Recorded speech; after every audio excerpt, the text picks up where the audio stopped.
এই ত্রিপুরামথার হল, তারা 5 বছরে কোনো কাজ করেনি। বিশেষ করে এই যে গুরুপদ দেববর্মা, তিনি প্রদ্যুতের কাছে খুব ঘনিষ্ঠ এবং তিনি সসম্মানে তিনি কাজ করেন। এবং আমরা পরে শুনতে পারি যে উনাকে নাকি প্রদ্যুৎজিও খুব আদর করতেন এবং উনি যে পার্টির মধ্যে কোনো সময় অন্য মানুষের মতন তিনি কোনো সময় দাবি দাবা নিয়ে যায়নি, কিন্তু নিষ্ঠার সাথে উনি ওই দলে কাজ করেছেন। কিন্তু ওই দলে বর্তমানের যে অবস্থা, মানুষের জন্য যে কাজ করার ভঙ্গিমা, তারা কোনো কাজই করেনি। তার জন্য উনি আজকে আমাদের দলে সামিল হতে বাধ্য হয়েছেন। এবং আমরা নরেন্দ্র মোদীজি এবং মানিক শাহজি আমাদের এবং রাজীব ভট্টাচার্যের নেতৃত্বে আমাদের রাজ্যের ভারতীয় জনতা পার্টি সরকার যেভাবে কাজ করে যাচ্ছে, একই সঙ্গে আমরা সবাই মিলেমিশে যাতে এডিসি নন এডিসি সবটাই যাতে আমরা ডেভেলপমেন্টের দিকে নিয়ে যেতে পারি, তার জন্য তারা আমাদের দলে আজকে সামিল হচ্ছে। এবং আমরা একে একে সবাই তো আজকে এখানে আসতে পারেনি, অনেকে যারা এখানে আসতে পারেনি তারা নিজ নিজ মন্ডলে আমরা লিস্ট পাঠিয়ে দেব। ওই মন্ডলের মন্ডল প্রেসিডেন্ট এবং জেলা সভাপতিরা ওনাদেরকে ওইখানে স্বাগত জানাবে। আচ্ছা, কোন নির্বাচনে মথার সঙ্গে কোনো সিট নিয়ে কোনো আপোষ টাপোষ হবে কি? না, এটা তো এখন অব্দি আমাদের কাছে এরকম কোনো বিষয় আসেনি। কিন্তু প্রদ্যুৎ বাবু তো বলছেন যে সংখ্যা নির্ধারণ করে গেছেন 19-7-2 এভাবে। না, এটা আমাদের সঙ্গে এখন অব্দি দিল্লির এরকম কোনো আলোচনা হয়নি। বিশেষ করে অ্যালায়েন্স হবে কিনা সেটা আমাদের দিল্লির আমাদের নেতৃত্বরা দেখবেন, এবং সিট শেয়ারিং কে কত পাবে সেটাও আমাদের দিল্লির নেতৃত্বরা দেখবেন। যদি এরকম উনি বলে থাকেন তাহলে এটা ওনার মনের ভাব উনি প্রকাশ করেছেন। আমাদের দলে এরকম কোনো এখন অব্দি সিদ্ধান্ত হয়নি। আমাদের রাজ্যের মাননীয় মুখ্যমন্ত্রী প্রফেসর ডক্টর মানিক শাহজি এবং আমাদের মাননীয় প্রদেশ সভাপতি, এটা ওনারা দেখবেন, ওনারা দিল্লির নেতৃত্বের সঙ্গে কথা বলে ওনারা ঠিক করবেন আমরা কি একক লড়তে যাচ্ছি না জোট হবে, এটা আমাদের দিল্লির নেতৃত্ব ঠিক করবেন। এখন অব্দি আমাদের মধ্যে এরকম কোনো সিট শেয়ারিং বা 19-7 এরকম কোনো বিষয় আমাদের কাছে এখন আসে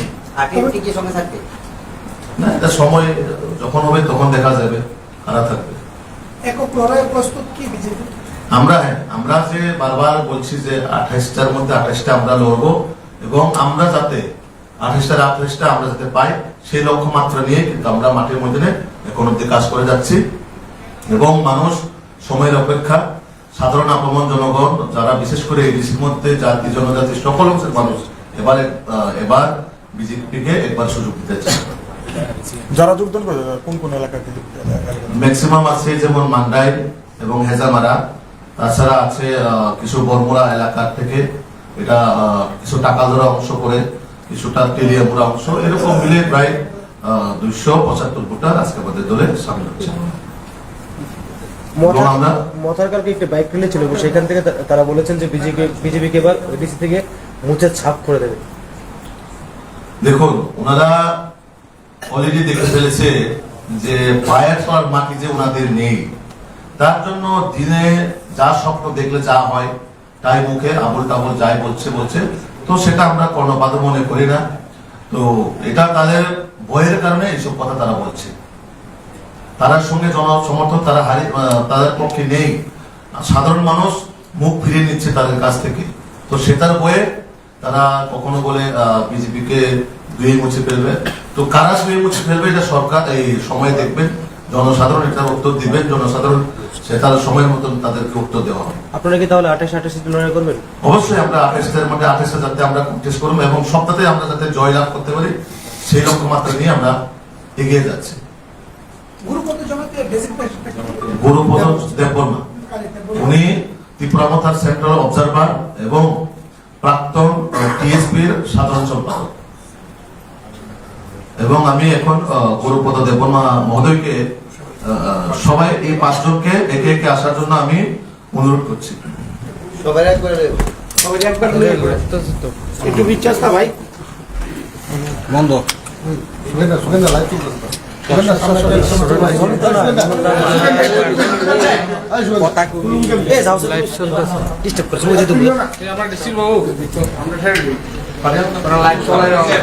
লাইভ চলে এই রে বন্ধ দাও এদিকে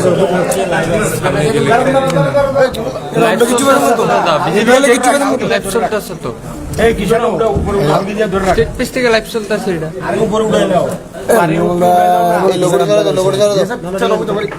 লোগোটা ছাড়া দাও, লোগোটা আছে। ওই আবার একটু পড়াও একটু আবার ধরে পড়াও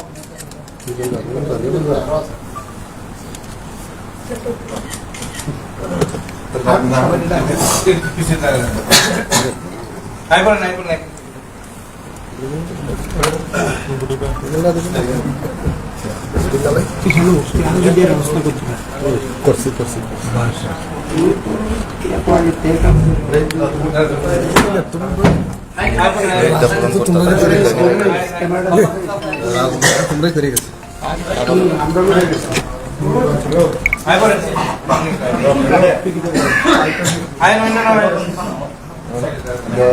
আমি প্রেস কনফারেন্স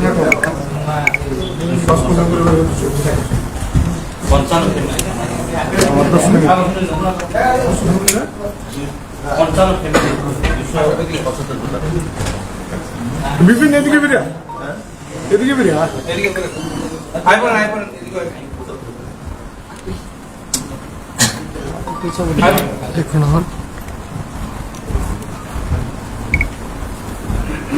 একটু ঘুরে তো না এখন এদিকে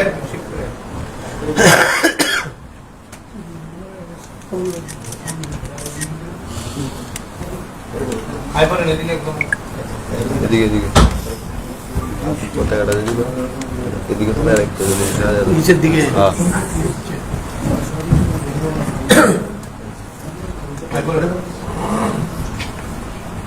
আইফোন আপনার এদিকে ভাস্কর উঠবি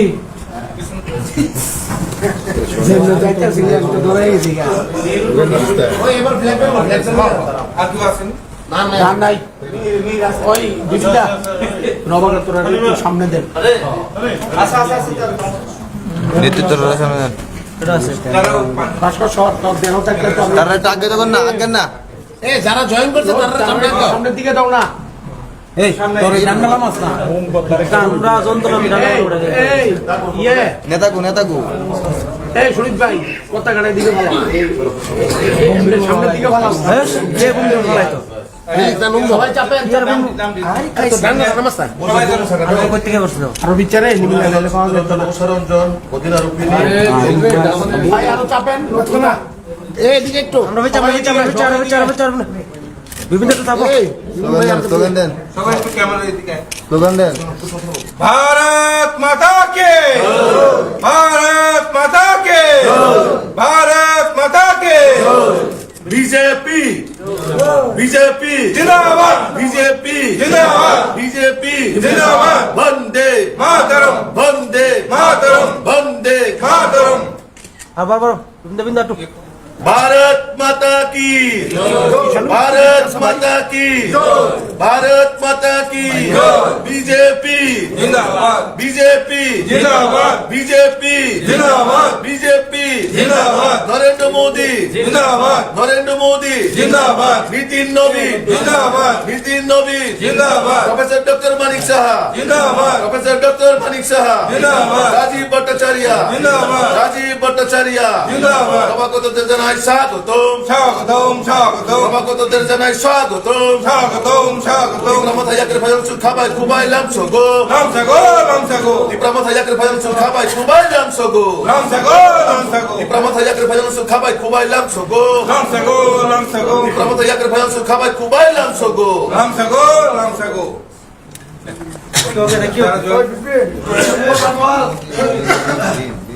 আমরা তাকে তাকে দিদি দিদি এরকম বলবো বুঝদা বুঝদা তো কইতিব দেখলে দাদা কোন কইতিব একটা সেরা শুনো ও বুঝদা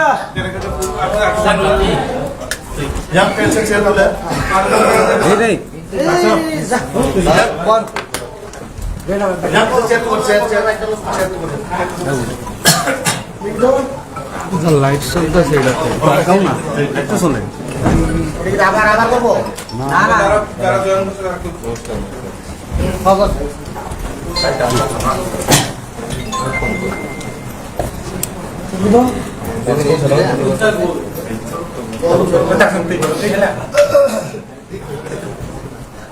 তারা খুব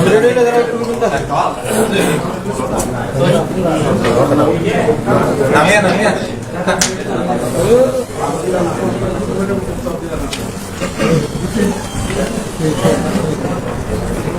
মূলত কি কারণে কেন আপনি দল ছেড়ে বিজেপি থাকেন? আচ্ছা, সবাইকে নমস্কার। মিডিয়া বন্ধুগণ যারা এখানে উপস্থিত হয়েছেন আপনাদেরকে ধন্যবাদ জানাই আমার পক্ষ থেকে এবং বিজেপি প্রটেস্ট পক্ষ থেকে। অ্যাকচুয়ালি আমরা যখন তীব্রমথা ফর্ম করি সম্ভবত 2021 এডিসি নির্বাচনের আগে, আমি নিজে একজন ফাউন্ডার হিসেবে ছিলেন। ওনার সঙ্গে আমাদের যুবকরা যে ডিমান্ড নিয়ে আমরা তীব্রমথা স্টার্ট করেছি, এই সময় আমাদের অনেক কিছু স্বপ্ন ছিল, বিশেষ করে যারা পিছিয়ে পড়া তীব্রাসা জনজাতিদের জন্য অনেক কিছু আশা আকাঙ্ক্ষা ছিল। কিন্তু আমরাও বিশ্বাস ছিলাম রাজ্যের নেতৃত্বে এই রাজ্যের জনজাতিদের একটা কিছু হবে। দীর্ঘ অনেক বছর পরে আন্দোলন করার পরে আমরা অনেক কিছু দেখেছি। বিভিন্ন পলিটিক্যাল রাজ্যের ক্ষমতায় এসেছেন, সাথে সাথে আমরা বিভিন্ন ডিমান্ড দাবি করে আন্দোলন করে আমরা সাকসেসফুল হয়নি। কিন্তু এই সময় আমরা বিশ্বাস ছিলাম যে মহারাজের নেতৃত্বে একটা কিছু আমাদের এই রাজ্যের বিশেষ করে উপজাতি অংশের মানুষের একটা সাংবিধানিক অধিকার বা পার্মানেন্ট সরকার আমাদেরকে কেন্দ্র সরকারের মাধ্যমে ওনার মাধ্যমে একটা কিছু সাকসেস হবে এই আশা নিয়ে আমরা স্টার্ট করছিলাম। কিন্তু যে সময় আমরা এডিসি নির্বাচন 2021-এ মাঠে ময়দানে আমরা যাই, আমরা সেই সময় আমাদেরকে মহারাজ বলতেন প্রায় সময় যে আমরাও একজন রেসপন্সিবল হিসাবে, লিডার হিসাবে, অবজারভার হিসাবে বা বিভিন্ন জায়গায় ইনচার্জ হিসাবে আমাদেরকে পোস্টিং দেওয়া হয় সারা ত্রিপুরা রাজ্যে। সেই সময় নির্বাচনের সময় আমাদেরকে বলা হয়েছিল যে ক্যান্ডিডেট আপনারা দেখবেন না, শুধু মহারাজের মুখ পিঠে ভোট দেবেন। এই কথাটা বিভিন্ন জায়গায় আমরা প্রচার চালিয়ে মানুষকে বিশ্বাস তৈরি করেছিলাম। বিশেষ করে পিছিয়ে পড়া জনজাতি ভাই বোনরা, সহজ সরল গরিব অংশের মানুষ, তারা অতি সহজেই বিশ্বাস করে মহারাজের নেতৃত্বে 2021 সালে আমরা বিজয়ী হয়ে এদেশে ক্ষমতায় এসেছি। কিন্তু আমরা দেখেছি যে প্রতিশ্রুতি আমরা এই নির্বাচনের সময় আমাদেরকে মহারাজের নেতৃত্বে যে দেওয়া হয়েছে পার্টির পক্ষ থেকে, আমাদের সুপ্রিম লিডারের পক্ষ থেকে, যে আমাদের জনজাতিকে বিশেষ করে ব্যাকলগ পোস্ট যেমন 23,000 এসপি ব্যাকলগ পোস্ট এগুলি সরকার আশা করে দেওয়া হবে। আর এডিসিতে 6,000 পুলিশ কর্মচারী, এটা এডিসি ক্ষমতায় আসার পরে এগুলি চাকরি নিয়োগ করা হবে। আর এই ত্রিপ্রাসা একর এগুলি দেওয়া হবে বা গ্রেটার ত্রিপুরাল্যান্ড দেওয়া হবে। অনেক কিছু আমাদেরকে স্বপ্ন দেখিয়ে এই সময় আমরা নির্বাচনী প্রচার চালিয়ে ক্ষমতায় এসেছি। কিন্তু আজকে আমরা দেখলাম প্রায় 5 বছর শেষ হয়ে গেছে। আপনারা সবাই জানেন আর মাত্র হাতে 1 মাস, 5 বছর। আমরা কি এই যে প্রতিশ্রুতি একটাও কি পালন হয়েছে? আমাদের এই জনজাতি ভাই বোনদের আমরা যে বিশ্বাস সৃষ্টি করে, তাদের যে সেন্টিমেন্ট ক্রিয়েট করে, তাদের যে সেন্টিমেন্ট ব্ল্যাকমেইল তৈরি করে আমরা যে ভোট আদায় করে আমরা যে নির্বাচনে জয়ী হয়ে 5 বছর শাসকে আমরা ছিলাম, কিন্তু কি দেখেছি বর্তমানে এডিসি প্রশাসনে? আপনারা সবাই জানেন কোনো ডেভেলপমেন্ট হয়নি এডিসিতে। একটাও যে ডিমান্ডগুলি বা যে প্রতিশ্রুতিগুলি দেওয়া হয়েছে একটাও পালন করা হয়নি। তাই আমরা খুব দুঃখিত, আজকে আমরা বিশ্বাস হারিয়ে গেছি মহারাজের উপর। একটার পর একটা নতুন নতুন ইস্যু নিয়ে রাজ্যের সাধারণ মানুষকে, বিশেষ করে উপজাতি অংশের মানুষকে উনি নতুন নতুন ইস্যু করে এখন উনি বলছেন যে North East one North East, আর উনি বলছেন আবার ত্রিপুরা চিফ মিনিস্টার। কিন্তু আগে যে প্রতিশ্রুতি ওগুলি তো একটাও পূরণ করা হয়নি বা পালন করা হয়নি বা ডিমান্ডগুলি সাকসেস হয়নি। কিন্তু আমরা এখন বিশ্বাস করেছি যে ওনার একটার পর একটা আমাদের বিশেষ করে জনজাতি ভাইরা বোনেরা গরিব বংশের মানুষ তারা সহজেই মহারাজের উপরে বিশ্বাস করে। কিন্তু এই বিশ্বাস করে যে ভোটগুলি আদায় করে সরকারে এসেছে 5 বছরের কিছু তো হয়নি। আপনারা দেখবেন গ্রামে গঞ্জে গেলে আপনারা রাস্তাঘাট দেখবেন, এই রাস্তাঘাটের যে হাল, মানে ওখানে এক ধরনের সন্ত্রাস সৃষ্টি করে, মানে পার্সেন্টেজ নামে অ্যাসোসিয়েশনের নামে যে উন্নয়নকে বাধা দেওয়া হয়েছে। আমি নিজেই স্বয়ং মহারাজের সঙ্গে অনেক এইগুলি নিয়ে আলোচনা করেছি, কিন্তু উনি করবে এইসব সমস্যা হবে, কিন্তু কিছু করেনি, শুধু মুখে করবে এগুলি মানে 5 বছর হয়ে গেছে। কিন্তু আজকে আমরা খুব কি না বলবো, এই 5 বছরে আমরা খুব দুঃখিত, খুব আমরা হতাশা। কারণ আমরা যে বিশ্বাস, যে উনার উপরে যে বিশ্বাস রেখে আমরা ওয়ারিয়ার হিসেবে কাজ করেছিলাম 5 বছর, কিন্তু একটাও উনি কথা পালন করেনি বা একটাও কোনো পার্মানেন্ট সলিউশনের জন্য উনি কাজ করেনি। শুধু রাজনৈতিক কিভাবে মানুষকে সেন্টিমেন্ট ক্রিয়েট করে আগামী দিনে নির্বাচনে জয় হওয়া যায়, এইগুলি উনি সবসময় চিন্তা ভাবনা করে পার্টি পরিচালনা করে যাচ্ছেন। কিন্তু পার্টিও তো ফর্ম করেনি। আপনারা জানেন ত্রিপুরামাখাটি ফুল ফর্ম পলিটিক্যাল ফর্ম হয়েছে কোনো নাই। একদিকে বিজয় রাঘবকে প্রেসিডেন্ট নাম ঘোষণা দিয়ে, আর অফিসিয়ালি তো Runel Debbarma president, general secretary Bishwaketu Debbarma, treasurer Sunil Golai, উনি এখন ত্রিপুরা ইউনিভার্সিটির একজন প্রফেসর। একদিকে বলছেন বিজয় রাঘব প্রেসিডেন্ট, অফিসিয়ালি আপনারা চেক করেন ত্রিপুরা ইলেকশন কমিশনের ওয়েবসাইটে গিয়ে আপনারা চেক করেন। তো মানুষকে কিভাবে মানে বোকা বানিয়ে এই মানে জামাবাস একটা পলিটিক্স তৈরি সৃষ্টি করেছে আমাদের উপরে।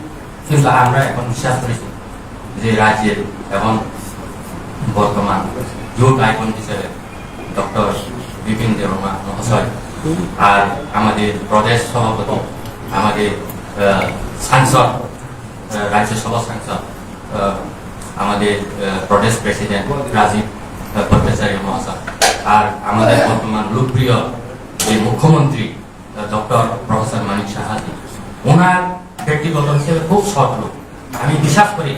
কারণ উনি প্রফেশনাল ডক্টর, উনি কোনো সময় পলিটিক্স করেন না, যেটা সত্য এটা কথা বলেন উনি। তার জন্য আমি খুব মানে ইনফ্লুয়েন্স হয়েছে। বা নরেন্দ্র মোদী যেভাবে সারা দেশকে পরিচালনা করেছে, বা আমাদের গৃহমন্ত্রী অমিত শাহজি, আমাদের নতুন যে সারা ইন্ডিয়ার প্রেসিডেন্ট নীতিন নবীনজি, এই নেতৃত্বে সারা ভারত হচ্ছে একমাত্র বিজেপির একমাত্র পথ, বিজেপি একমাত্র সম্ভব। আমাদের জনজাতি হোক, যে কোনো জাতি হোক, তাদের যে সমস্যাগুলিকে সমাধান করা একমাত্র রাস্তা শুধু বিজেপি।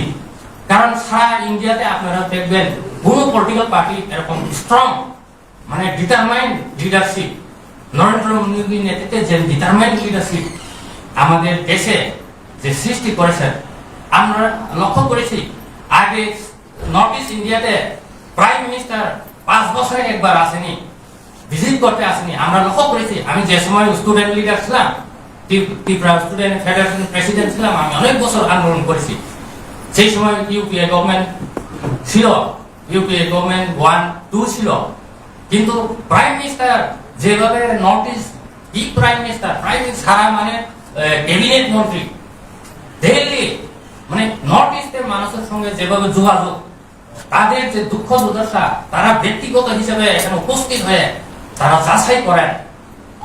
তার জন্য আমরা আজকে ওনার যে পরিকল্পনা, ওনার যে চিন্তাধারা, তাকে আমরা সম্পূর্ণ বিশ্বাস এই রাজ্যের একমাত্র সম্ভব বিজেপি, কারণ কেন্দ্রও বিজেপি, রাজ্যও বিজেপি, এডিসিতেও বিজেপি, তাহলে তো আমাদের আরো সুবিধা, জনজাতিদের জন্য এটাই সবচেয়ে সুবর্ণ সুযোগ। কিন্তু আমাদেরকে ব্রেন ওয়াশ করে রাখা হয়েছে, এই বিজেপি হলে ত্রিপুরা, একটি ত্রিপুরা, এই অমুক খারাপ, মানে দালাল, এসব মানে আমাদেরকে, আমাদের ছেলে যারা যুবক, তাদেরকে ব্রেন ওয়াশ করে রাখা হয়েছে গ্রামে পাহাড়ের মধ্যে। কিন্তু যারা ত্রিপ্রাসা নামে, দফা নামে, হাটাই দফা নামে, তারা তো বিয়ে করছে অশান্তি পরিবেশ। তারা এখন আমরা দেখেছি কিছুদিন আগে ইউপিএসসি এক্সামে আমাদের কোনো ট্রাইবেল নাই, লেখাপড়ার একটা দিকে তারা রাজনৈতিক দিকে ছোট ছোট যারা লেখাপড়া করেন তাদেরকে এনকারেজ করছে জাতীয় পলিটিক্স করতে। এটা আমাদের সমাজের জন্য সবচেয়ে ক্ষতিকারক। আগে তো আমাদের